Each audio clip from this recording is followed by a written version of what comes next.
आज हम बनाने जा रहे हैं सैंडविच, और कोई स्पेसिफिक टाइप का नहीं, but sandwich in my style. Disclaimer, अगर आपके पास इस वीडियो में बताए गए कुछ इंग्रेडिएंट्स नहीं है तो कोई बात नहीं, आपके पास जो सामान है आप उससे ही सैंडविच बना सकते हैं। सैंडविच बनाने के लिए चाहिए हमें इंग्रेडिएंट्स, जो कि हैं 3 प्याज, 1 शिमला मिर्च, 1 गाजर, थोड़ी सी पत्ता गोभी, हम ये सारे इस्तेमाल नहीं करने वाले, 2 हरी मिर्च, 1 टमाटर, 2 से 3 लेटस के पत्ते, थोड़ी सी पनीर जो तुम्हें मार्केट में खुली मिल जाएगी, और 4 ब्रेड की स्लाइसेस। प्याज और गाजर को छीलने के बाद हमें लेना है हमारी सब्जियों को काट। सबसे पहले प्याज करो से बीच में से आधा, फिर लंबाई में 3 टुकड़े और फिर चौड़ाई में छोटे हिस्से। इस तरीके से सारे प्याज काटने के बाद डालो उन्हें एक कंटेनर में और रख दो उन्हें साइड में। उसके बाद शिमला मिर्च सबसे पहले काटो उसके ऊपर का हिस्सा, फिर काटो उसके नीचे का हिस्सा, फिर दो उसे एक साइड में से कट, और फिर उस कट से शुरुआत करते हुए अंदर की तरफ से उसके बीजों को और उनकी जड़ों को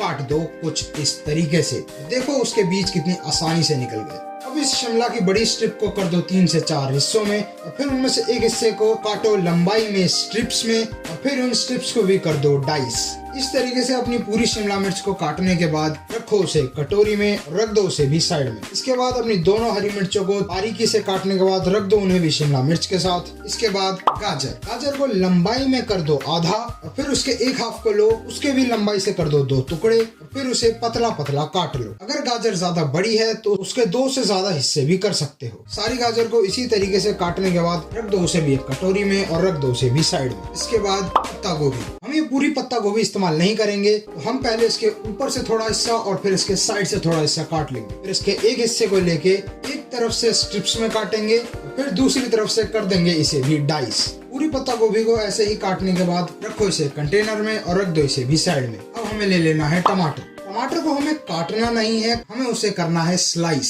टमाटर को स्लाइस करने के लिए हमें चाहिए एक बहुत ही शार्प नाइफ। अगर तुम्हारे पास बहुत शार्प नाइफ नहीं है और एक ठीक ठाक शार्प नाइफ है तो तुम इस तरीके का भी इस्तेमाल कर सकते हो। जहाँ से तुम्हें टमाटर को स्लाइस करना है वहाँ पे चाकू की टिप की मदद से लगा उस पे एक डीप कट, और फिर उस कट की मदद से कर दो टमाटर को स्लाइस। अगर फिर भी तुम्हारा टमाटर स्लाइस नहीं हो रहा है तो तुम अपने टमाटर को घुमाते हुए भी स्लाइस कर सकते हो, जिससे कि तुम्हें आसानी होगी। अपने पूरे टमाटर को स्लाइस करने के बाद रख दो उसे कटोरी में और रख दो उसे भी साइड। अब आ जाते हैं आखिरी चीज पे, पनीर को भी कर दो स्लाइस। तुम इसे किसी भी एंगल में स्लाइस कर सकते हो जैसा तुम्हें पसंद हो। रखो उसे कटोरी में और रख दो उसे भी साइड। अब इसके बाद हो गया हमसे एक गलती से मिस्टेक। मैंने फोन रिकॉर्डिंग के लिए सेट तो कर दिया था मगर रिकॉर्डिंग ऑन करनी भूल गया, जिसकी वजह से शुरुआत का थोड़ा पार्ट रिकॉर्ड नहीं हुआ है। बट मैं तुम्हें ऐसे ही बता देता हूँ कि करना क्या था। करो अपने किचन का स्टोव ऑन, रखो फ्लेम को हाई पर, चढ़ाओ उस पर कढ़ाई और डालो उसमें 2 चमचे तेल को हो जाने दो गरम। जब तेल गरम हो जाए तब स्विच कर दो मीडियम फ्लेम पर। डालो उसमें प्याज को तेल के साथ 1 से 2 मिनट तक अच्छे से हिलाने के बाद उसे 1 से 2 मिनट के लिए छोड़ दो। 1 से 2 मिनट बाद अब डालो इसमें शिमला मिर्च और दोनों हरी मिर्च, उनको करो प्याज के साथ अच्छे से मिक्स, और फिर उन्हें भी 1 से 2 मिनट के लिए छोड़ दो। 1 से 2 मिनट बाद डालो इसमें अब गाजर, करो इसे भी मिक्स और उसे अब 3 मिनट के लिए ऐसे ही छोड़ दो। 3 मिनट बाद तुम्हें जैसा कि दिख रहा होगा कि सब्जियां नीचे से थोड़ी सी जल गई हैं, but don't worry, it will add much more flavour. ये उतनी भी जली नहीं है। थोड़ी देर तक सब्जियों को हिलाने के बाद डाल दो इसमें हमारी पत्ता गोभी और उसे भी कुछ टाइम के लिए इनके साथ करो अच्छे से मिक्स। अच्छे से मिलाने के बाद अब इसे 1 से 1.5 मिनट के लिए ऐसे ही छोड़ दो।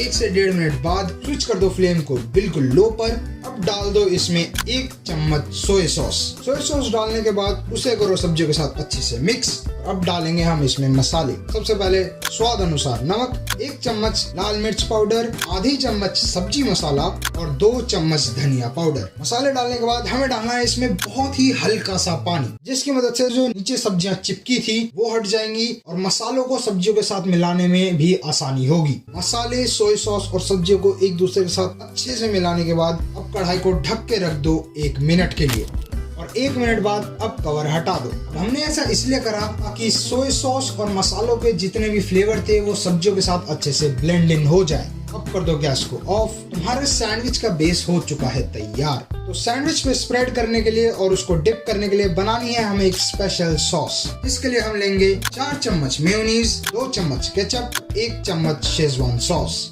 इन तीनों को करना है एक दूसरे के साथ अच्छे से मिक्स।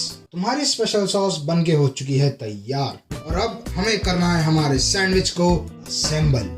एक ब्रेड की स्लाइस पे एक साइड लगानी है तुम्हें तुम्हारी स्पेशल सॉस और फिर उसके ऊपर डालना है सैंडविच का बेस। ध्यान रहे अपने सैंडविच के बेस को अच्छे तरीके से और इवनली फैला देना। बेस को अच्छे से फैलाने के बाद अब उस पर रखना है एक लेटस का पत्ता और उस लेटस के पत्ते के ऊपर रखनी है तुम्हें तुम्हारी 3 टमाटर की स्लाइस। तुम्हारी मर्जी है तुम कितनी भी रख सकते हो। अब तुम्हारे टमाटर की स्लाइसेस के ऊपर डालना है तुम्हें थोड़ा सा नमक और अब उसके ऊपर रखना है तुम्हें पनीर और फिर अपने दूसरे ब्रेड की स्लाइस की एक साइड पे लगाना है तुम्हें स्पेशल सॉस और फिर उसे रख देना है अपने सैंडविच के ऊपर। तुम्हारा सैंडविच बन के हो चुका है तैयार। तुम चाहो तो इस सैंडविच को ऐसे ही खा सकते हो।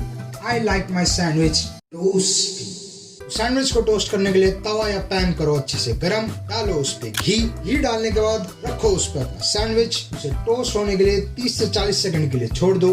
30 से 40 सेकंड बाद करो उसे फ्लिप, उसके कोनों पे भी डालो और घी, फिर उसे भी 30 से 40 सेकंड के लिए टोस्ट होने के लिए छोड़ दो। 30 से 40 सेकंड बाद उसे तवे से हटाओ, करो उसे डायगोनली कट। अब देखो ये कितना बढ़िया दिख रहा है। अब करना है हमें सैंडविच को सर्व। लो एक प्लेट, रखो उसमें अपना सैंडविच और उसके साथ रखो अपनी special sauce. Now enjoy your meal. तो अगर तुम्हें सैंडविच इन माय स्टाइल पसंद आया हो तो इस वीडियो को लाइक जरूर करना। अपने फ्रेंड्स एंड फैमिली के साथ इस रेसिपी को शेयर करना मत भूलना। तुम्हें किस तरीके का सैंडविच पसंद है वो मुझे कमेंट सेक्शन में जरूर बताना। For more tasty recipes like this subscribe to my channel. मिलूंगा तुमसे अगली वीडियो में, तब तक के लिए बाय बाय।